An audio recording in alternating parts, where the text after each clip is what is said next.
Hello students, मी जयश्री. स्वागत आहे तुमचं ऑनलाईन क्लासमध्ये. आज आपण ऑनलाईन क्लासमध्ये मराठी हा विषय पाहणार आहोत. मराठीमध्ये पाठ 22 स्वच्छ घर स्वच्छ परिसर. दैट मीन्स आज हम मराठी के पीरियड में लेसन नंबर 22 स्वच्छ घर स्वच्छ परिसर पढ़ने वाले हैं. तो सबसे पहले मैं आपको पिक्चर दिखाती हूँ. देखिए यहाँ पर कितने पिक्चर हैं. 1, 2, 3, 4. यहाँ पर 4 पिक्चर आहे. इथे 4 वेगवेगळी पिक्चरं दिलेली आहेत. पहिल्या पिक्चरात काय आहे? आजी आहे आणि तुमच्यासारखा एक छोटासा मुलगा आहे. आजी काय करत आहे पहा बरं. आजी भाजी साफ करते आहे आणि विळीवरती ती भाजी चिरत आहे आणि मुलगाही ती भाजी साफ करताना आपल्याला दिसत आहे. दुसऱ्या पिक्चरामध्ये तुमच्यासारखी छोटीशी मुलगी आहे आणि ती घरातील कचरा गोळा करते आहे. ओके नाही.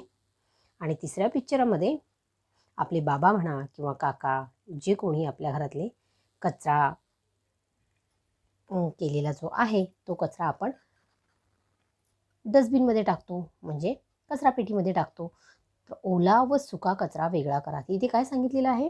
आपल्या घरामधला जो पण कचरा आहे तो ओला कचरा आणि सुका कचरा वेगळा करा. आणि चौथ्या पिक्चरमध्ये ही कचऱ्याची गाडी आलेली आहे. कचरा गाडीत ओला सुका कचरा वेगवेगळा द्या. म्हणजे जेव्हा कचऱ्याची गाडी तुमच्या दारात येते तेव्हा ओला कचरा वेगळा द्या आणि सुका कचरा वेगळा द्या. तर अशा प्रकारे हे चारही चित्रांचं वर्णन आता करून झालेलं आहे.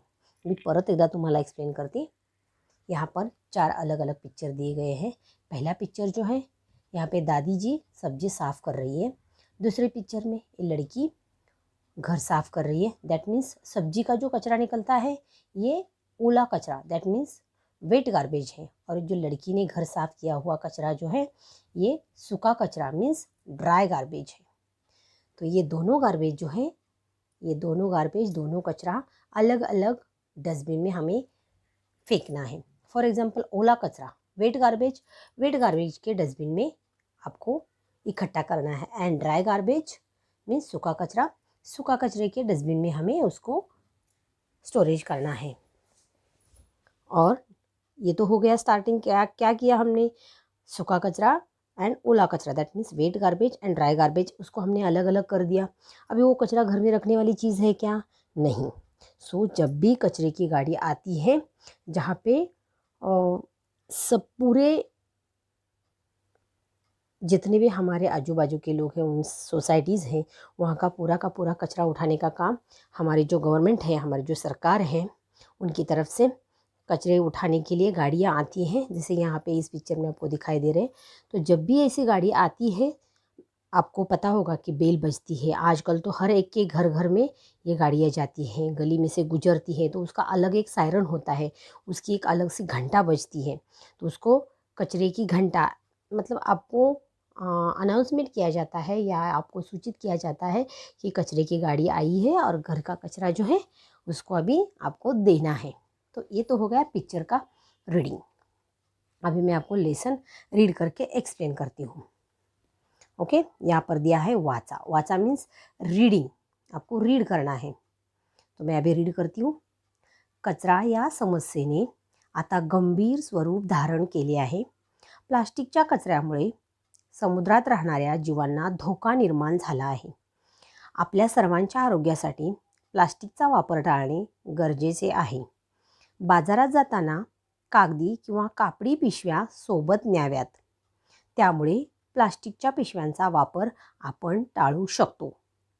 सो यहाँ पर क्या कहा गया है? कचरा ये समस्या मीन्स क्रिटिकल कंडीशन है, बहुत ही क्रिटिकल कंडीशन है आज हमारे यहाँ समाज में.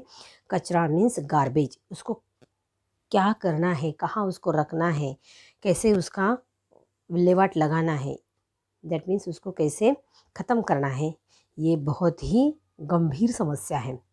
प्लास्टिकच्या कचऱ्यामुळे समुद्रात राहणाऱ्या जीवांना धोका निर्माण होतो. प्लास्टिक का कचरा कौन सा होता है? प्लास्टिक का कचरा फॉर एग्जाम्पल हम मार्केट में जाते हैं वहाँ पर सब्जी खरीदते हैं या फिर खाने की चीज़ें खरीदते हैं, तो हम दुकान वाले को क्या कहते हैं, शॉप वाले को कहते हैं कि हमको थैली में डाल के दो। तो शॉप वाला कहाँ पे देता है, ये प्लास्टिक के बैग होते हैं, उनके अंदर वो हमें सामान सब इकट्ठा करके दे देता है। सो ये जो प्लास्टिक है हम घर में लेके जाते हैं ये सामान, और फिर जो खाली होती है थैली उसको हम क्या करते हैं, ऐसे ही डस्टबिन में या गार्बेज में उसको ऐसे फेंक देते हैं। तो फेंकने से हाँ ये समस्या का हल होने वाला है क्या, नहीं। तो ये फिर फाइनली कहाँ जाने वाला है, ये जो कचरे में हम डालने वाले हैं ये बीएमसी वाली कचरा उठा के लेके जाते हैं, लेकिन इसको ख़त्म करना या उसकी वाट लगाना, क्या करना है उसको, प्लास्टिक तो ऐसे ही डिकम्पोज नहीं होता है, तो उसके लिए क्या करना है, ये सबसे बड़ी समस्या हमारे सामने है। सो ये प्लास्टिक जो है हमारे हेल्थ के लिए बहुत ही हानिकारक है। तो प्लास्टिक का यूज़ करना हमें कम से कम, उसका यूज़ कैसे कर सकते हैं ये हमें सोचना है। सो कैसे करेंगे हम प्लास्टिक कम से कम यूज़, क्या करना है हमें, जब भी हम मार्केट जाते हैं, बाज़ार में जाते हैं, तो क्या करेंगे हम उस वक्त, पेपर की बैग यूज़ करेंगे या कपड़े की, मतलब हमारे घर में जो कपड़े होते हैं या दुकान में जो कपड़े की बैग मिलती है उसको ख़रीदना है। और जब हम मार्केट जाते हैं तो दुकान वाले को कहना है कि आपकी थैली नहीं चाहिए, हमारे थैली में हमारा सामान डाल के दो, जो हमने खुद यूज़ किया हुआ है, जो हमने बनाया है, जो हमने घर की थैली हमने साथ में लिया है, उस थैली में वो कचरा, सॉरी, जो सामान हमने ख़रीदा है मार्केट से, वो सामान उस थैली में लेके आना, ये हमारे लिए उचित रहेगा। इट मीन्स क्या होगा, प्लास्टिक का यूज़ भी हम नहीं करेंगे, और जो सामान हमने लाया हुआ है वो थैली हम फिर से रीयूज़ कर सकेंगे उसको। प्लास्टिक की थैली वही बार बार हम नहीं यूज़ कर सकते ना। सो क्या होगा, इस तरह प्लास्टिक का यूज़ भी कम हो जाएगा और हमारी थैली रीयूज़ में भी आ जाएगी। हमारी पिशवी, पिशवी मीन्स बैग, थैली। तो इस तरह हम प्लास्टिक की बैग का यूज़ हम कम कर सकते हैं। यहाँ पे क्या कहा गया है नेक्स्ट, तो इसी तरह ये लेसन आपको आज बताया गया है। यहाँ पे आपको ॲक्टिव्हिटी क्या दिया है, तुमच्या परिसराच्या घराच्या स्वच्छतेसाठी काय काय करू शकाल ते वर्गात सांगा। देखो, हमने सबसे पहले तो देखा है स्वच्छ घर और स्वच्छ परिसर। इट मीन्स क्या करना है हमको, अगर हमारा घर हम साफ़ करेंगे तो हमारा जो सराउंडिंग है ये ऑटोमेटिकली साफ़ हो जाएगा। इट मीन्स सबसे पहले हमें क्या करना है, हमारी घर की साफ़ सफाई की तरफ हमें ध्यान देना है। हर एक इंसान अगर ऐसा सोचेगा कि मेरा घर सबसे पहले साफ़ होना चाहिए, मेरा आंगन में मतलब घर के सामने वाली जो जगह है वो सबसे पहले साफ़ होनी चाहिए। हम लोग क्या करते हैं, मैंने मेरा घर झाड़ू कटका लगा दिया, बस बात ख़त्म, और घर के बाहर ऐसे ही कचरा हम छोड़ देते हैं, फेंक देते हैं। आते जाते हम ऐसे ही, जहाँ गार्बेज खुला मिलता है वहाँ पर हम थैलियाँ वैसे की वैसे छोड़ देते हैं, तो ये अच्छी बात नहीं है। जब आपने देखा होगा बारिश का मौसम होता है तो कितने सारे वाटरवेजेस होते हैं, तो वहाँ पे पूरे पैक होते हैं और वो ओवरफ्लो हो जाते हैं। जो भी ड्रेनेज है, वाटर ड्रेनेज, जो बारिश का पानी जाने का बहाव है या फिर जो रेगुलर ड्रेनेज पाइप्स होते हैं वहाँ पे ब्लॉक हो जाते हैं। क्यों ब्लॉक होते हैं, क्योंकि हम जो प्लास्टिक की थैलियाँ ऐसे ही फेंक देते हैं, वो वहाँ जाके वहाँ पे पैक होने की वजह से वहाँ पानी जाने का मार्ग जो है वो बंद होता है। तो इसी तरह हमें नहीं करना चाहिए। तो हम सबसे पहले तो हमें हमारा घर साफ़ रखेंगे तो हमारा एटमॉस्फियर, हमारा सराउंडिंग ऑटोमेटिकली वो क्लीन हो जाएगा। ओके, तो इस तरह हम कर सकते हैं। अभी नेक्स्ट है शब्दार्थ। शब्दार्थ मतलब मीनिंग। आपको मीनिंग में एक्सप्लेन करती हूँ, आपको भी रीड करना है, समझ लेना है और आपकी नोटबुक में लिखना है। ओके, शब्दार्थ।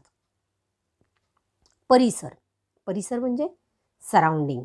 ओला कचरा, वेट गार्बेज, सुका कचरा, ड्राय गार्बेज, समस्या, प्रॉब्लेम, गंभीर, क्रिटिकल, समुद्र, सी, जीव, लिविंग बीइंग, धोके, डेंजर, आरोग्य, हेल्थ, वापर टाळणे, टू अवॉइड यूज, कागदी, ऑफ पेपर, कापड़ी, ऑफ क्लॉथ, पिशव्या, बैग्स। इसी तरह ये शब्दार्थ जो है, ये मीनिंग जो है आपको याद करना है। ओके, नेक्स्ट पुढील प्रश्न वाचा, योग्य उत्तरासमोर राइट करा, मतलब जो आंसर सही है उसको आपको टिक करना है। ओके, घरी कचरा कशा तऱ्हेने ठेवावा। नंबर 1, ओला कचरा सुका कचरा एकत्र ठेवावा, ओला कचरा सुका कचरा वेगळा करावा, ओला कचरा गटरात फेकावा। कहाँ पर आप टिक करोगे? ऑप्शन नंबर 2, ओला कचरा व सुका कचरा वेगळा ठेवावा। नेक्स्ट, सध्या कोणत्या समस्येने गंभीर स्वरूप धारण केले आहे? यहाँ पर दिया है नंबर 1 कचरा, नंबर 2 महंगाई, नंबर 3 आरोग्य। तो सबसे प्रॉब्लम क्या है अभी? कचरा। इसलिए ऑप्शन में क्या लिखोगे? नंबर 1। नेक्स्ट, समुद्रातील जीवांना कशामुळे धोका निर्माण झाला आहे? समुद्रातील जीवांना मोठ्या माशामुळे, वादळामुळे की प्लास्टिक कचऱ्यामुळे? आन्सर आएगा प्लास्टिक कचऱ्यामुळे। नेक्स्ट, प्लास्टिक वापर टाळणे का टाळावे? आन्सर, ते आरोग्याला घातक आहे, ते महाग आहे, ते दिसायला चांगले नसते। इसका आन्सर क्या आएगा? ते आरोग्याला घातक आहे। नेक्स्ट, बाजारात जाताना कोणत्या पिशव्या बरोबर न्याव्यात? नंबर 1 कागदी, कापड़ी, प्लास्टिक। तो इसको दोनों ऑप्शन आप लिख सकते हो, कागदी भी और कापड़ी भी। ओके, तो यहाँ पर मैंने नंबर 2 लिखा हुआ है, तो कापड़ी। ओके, उपक्रम मीन्स आपको ॲक्टिव्हिटी क्या करना है? प्लास्टिकचा वापर आपण टाळू शकतो, या गटात चर्चा करावं, गटाचे मत वर्गात सांगा। दैट मीन्स आपको बात करना है इसके बारे में। कचऱ्याच्या समस्येविषयी वर्तमानपत्रात आलेल्या बातम्या, चित्रे यांचा संग्रह करा, वर्गात दाखवा व चर्चा करा। दैट मीन्स आप न्यूज़ में देखते हो उसके बारे में, तो उसको जो कटआउट्स होते हैं या पेपर में, न्यूज़पेपर में जो आते हैं उसके बारे में, उसको कटआउट्स है, उसको आप आपके पेपर में या आपके नोटबुक में उसको स्टिक करके क्लास में एक्सप्लेन करना है। तो ये आज का लेसन इस तरह यहाँ कंप्लीट हो जाता है। आपको लेसन सुनना है, रीड करना है, आंसर क्वेश्चंस रीड करना है, शब्दार्थ रीड करना है और आपके नोटबुक में लिखना है। और इसी के साथ साथ जो यहाँ पर